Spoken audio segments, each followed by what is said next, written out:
Good afternoon students. இன்றைக்கி நம்ம என்ன பார்க்க போகிறோம் அப்படின்னு பார்த்தீங்கன்னா, சுற்றுச்சூழல் கல்வியின் வகைகளை பற்றி பார்க்க போகிறோம். இந்த சுற்றுச்சூழல் கல்வியின் வகைகள் அப்படின்னு பார்த்தீங்கன்னா நிறையா வகைகள் சொல்லிகிட்டே போகலாம் இல்லைங்களா. ஃபஸ்ட்டு இதை பார்க்கறதுக்கு முன்னாடி நம்ம பொதுவாக விஷயம் அப்படின்னு பார்த்தீங்கன்னா இயற்கை இல்லைங்களா. சுற்றுச்சூழல் அப்படின்னாலே இயற்கை வளங்களை நம்ம எந்த அளவுக்கு மதித்து இயற்கை வளங்கள் எந்த அளவுக்கு நம்மளால் பாதுகாக்கப்படுதோ அந்த அளவுக்கு நம்மளுடைய வாழ்வாதாரங்கள் வந்து ஒரு நல்ல ஹெல்த்தியான ஒரு லைஃப்பை வந்து நம்ம வாழ முடியும் இல்லைங்களா. இப்போ நார்மலாக பார்த்தீங்கன்னா இப்போ நம்ம டே டு டே லைஃப்லேயே வந்து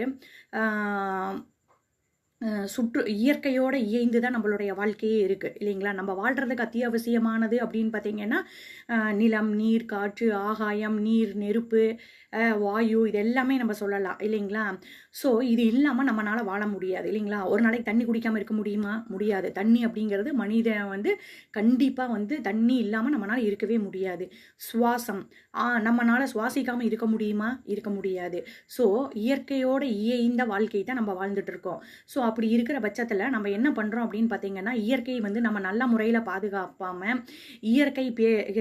இயற்கையை வந்து நம்ம கேடுதான் உருவாக்கிட்டு இருக்கோம் இல்லைங்களா. நம்மளுடைய செயல்கள், மனிதர்களுடைய நடத்தை செயல்கள் மூலிமா அது வந்து நம்ம என்ன பண்ணுறோம் அப்படின்னு பார்த்தீங்கன்னா அதை மாசுபடுற விதத்தில் நம்ம பண்ணுறோம். வேணும்னு நம்ம பண்ணுறதில்ல. நம்மளுடைய அத்தியாவசிய தேவைகள் என்னவோ அதை நம்ம பெருக்கிட்டே போகும்போது இயற்கையான முறையில் அதே வந்து மாசுபடுறது. இப்போ பார்த்தீங்கன்னா ஃபார் எக்ஸாம்பிளுக்கு என்ன சொல்லலாம் அப்படின்னு பார்த்தீங்கன்னா வாகனங்கள் எடுத்துக்கலாம் இல்லைங்களா. வாகனம் அப்படிங்கும்போது இப்போ வந்து கண்டிப்பாக வேணும். இப்போ இருக்க அவசர காலத்தில் வாகனம் இல்லாமல் நம்மளால் இருக்கவே முடியாது. ஆனால் ஒரு வீட்டில் ஒருத்தர் இருக்காங்க அப்படின்னா ஒரு வண்டி இருக்கலாம், 2 வண்டி இருக்கலாம். எல்லாத்துக்குமே ஒரு 5, 6 அப்படின்னு பார்க்கும்போது அது என்ன ஆகுது அப்படின்னு பார்த்தீங்கன்னா காற்று மாசுபடுதல் ஏற்படுது இல்லைங்களா. ஸோ காற்று மாசுபாடு ஏற்படும் போது நம்மளுக்கு என்ன ஆகுது அப்படின்னு பார்த்தீங்கன்னா நல்ல முறையில் நம்மளுடைய சுவாசிக்கக்கூடிய காற்று, தூய்மையான காற்று நம்மளுக்கு கிடைக்கிறது இல்லை.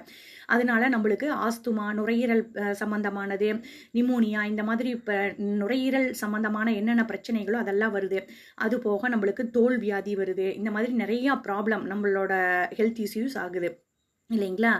ஸோ அந்த வாகனம் இல்லாமல் இருக்க முடியல அப்படிங்கிறது ஒரு காரணம். இன்னொன்று வந்து என்னென்னா நம்ம நம்மளுடைய தேவைகளுக்கு மீறி நம்ம வந்து அதிகமாக பயன்படுத்தும் போது அது மாசுபாடு ஏற்படுது அப்படிங்கிறாங்க சரிங்களா. இப்போ நம்மளுடைய முன்னோர்கள் எடுத்துக்கோங்க. இப்போ முன்னோர்கள் எடுத்துட்டிங்கன்னா அவங்கெல்லாம் வந்து சைக்கிளில் தான் போயிட்டு வந்தாங்க. அவங்களுடைய வாழ்க்கையே ஹெல்த்தியான லைஃபாக இருந்தது.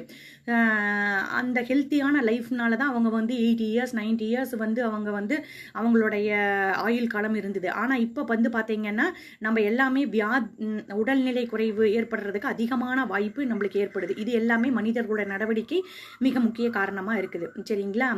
ஸோ நம்ம இயற்கை எந்த அளவுக்கு பாதுகாக்கிறோமோ அந்த அளவுக்கு நம்மளுடைய வாழ்க்கை வந்து நம்மளுடைய அன்றாட வாழ்க்கையும் நம்மளுடைய வாழ்வாதாரமும் நல்லபடியாக இருக்கும் அப்படிங்கிறது தான்.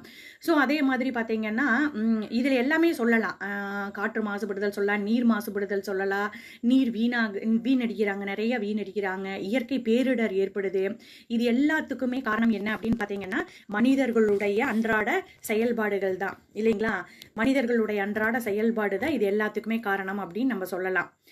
என்ன காரணம் அப்படின்னு பார்த்தீங்கன்னா என்ன காரணம் அப்படின்னு பார்க்கும்போது என்னத்தை சொல்கிறாங்க அப்படின்னு பார்த்தீங்கன்னா நம்மளுடைய தேவைகள் அதிகமாக நம்ம எல்லாத்தையுமே அழிக்கிறதுக்கு நம்ம தயாராகிட்டு இருக்கோம் அப்படிங்கிறது தான் அவங்க சொல்கிறாங்க சரிங்களா.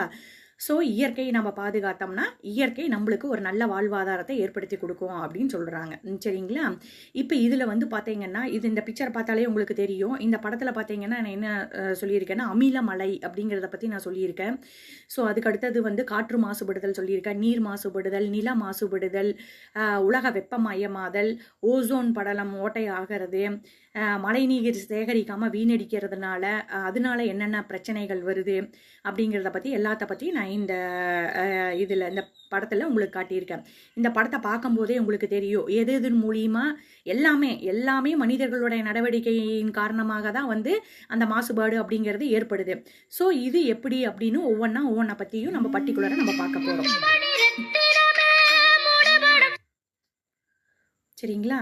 அடுத்த நம்ம வீடியோவில் என்ன அப்படிங்கிறத பற்றி நம்ம பார்க்கலாம் சரிங்களா. இந்த இயற்கை மாசுபாடு எப்படி கம்மி பண்ணுறது, மனிதர்களோட நடவடிக்கை மாற்றங்கள் எப்படி கொண்டு வர்றது, நம்ம அடுத்த தலைமுறைக்கு அடுத்த சந்ததியினருக்கு ஒரு ஹெல்த்தியான லைஃப்பை நம்ம எப்படி கொடுக்கறது அப்படிங்கிறத பற்றி நம்ம பார்க்கலாம் சரிங்களா? அடுத்த வீடியோவில் நம்ம இதை பற்றி விரிவாக பார்க்கலாம். தேங்க்யூ.